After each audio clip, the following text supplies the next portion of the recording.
In UML, we are taking a use case diagram, and here we are going to take an example, and this is a hospital reception system.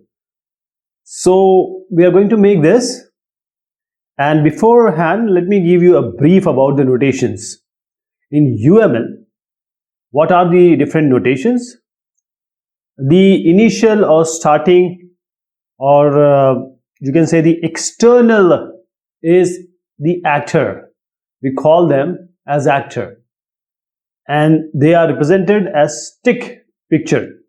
So whichever application software you are making, this actor is going to interact externally. Then comes this ellipse, and this is the use case. This is your use case. So there are different use cases and they will interact, forming a scenario. There is one thing which is called as generalization. This is how we show it. So generalization means what? That a specificity can be given. For example, if it's an account. So account can be a saving account, it can be a current account, or you say payment. Payment can be through credit card, through cash. So we have generalized it. We are able to generalize it. So this is also shown in the use case diagrams. If we have multiple use cases, there will be some interaction. Means which is going to use what or interact with which one. So in use case, whenever UC1 runs or is called, UC3 will always be called. Means it's included always. There is no way UC1 will run and UC3 will not run. Okay? So for that, what do? We make an include. For example, patient hospital admission. So if you have to do the admission, you have to have a registration. Means the patient has to be registered in the hospital. So in order to admit a patient, the registration becomes very important. It's mandatory. It's always included. So we'll make a dashed line with an arrow, and over that we write include. We write include. Then we have, this is patient register or registration. Now someone has to schedule some appointment. So schedule appointment everyone will not do. Means those who are in emergency condition or they want problem to be solved, they'll not go for the appointment. For that, it's sometimes called, sometimes not called. That is called extend. Means depending upon the scenario or requirement, it will be, this UC2 will be called if UC1 is called. So let us start with the example. Remember that it's just a very simple hospital reception system. So whenever you go to any office and a hospital, the first person you are going to interact is with the receptionist. So this is hospital reception system, and the actor will be the receptionist. And there will not be a system or a component, but the interactor or the actor is going to be the receptionist. I'll just write in the short forms. Now coming to use case. What will happen? What are the possibilities if you are a patient and you want to take admission?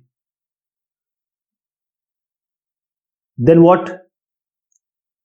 First thing first is you have to come and make your admission.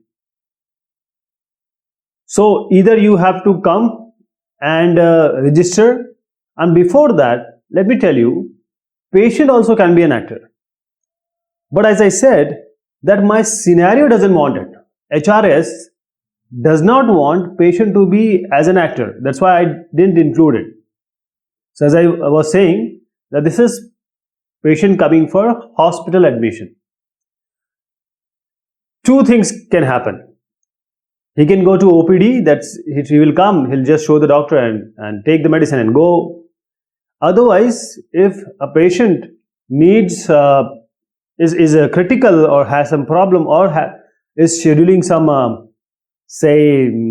operation, so it has to admit itself. So if the patient is coming and either it has to go to outpatient, OPD department or inpatient, the patient has to have registration. So patient has to have, if it is patient is trying to admit himself or go to any doctor, include means it will always have patient registration. Without patient registration, it is not possible. And this patient, either he will be OPD, just go to the doctor, take the medicine and leave.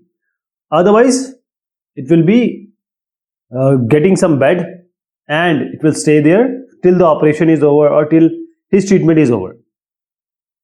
But here, when the patient is getting admitted, the main thing is you need to provide him a bed allotment. So bed allotment is always included with the inpatient who is getting admitted. So now this becomes include here.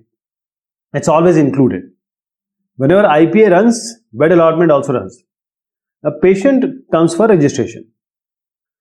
Now it may happen that I will come for OPD but give me an appointment, or I will come for the admission.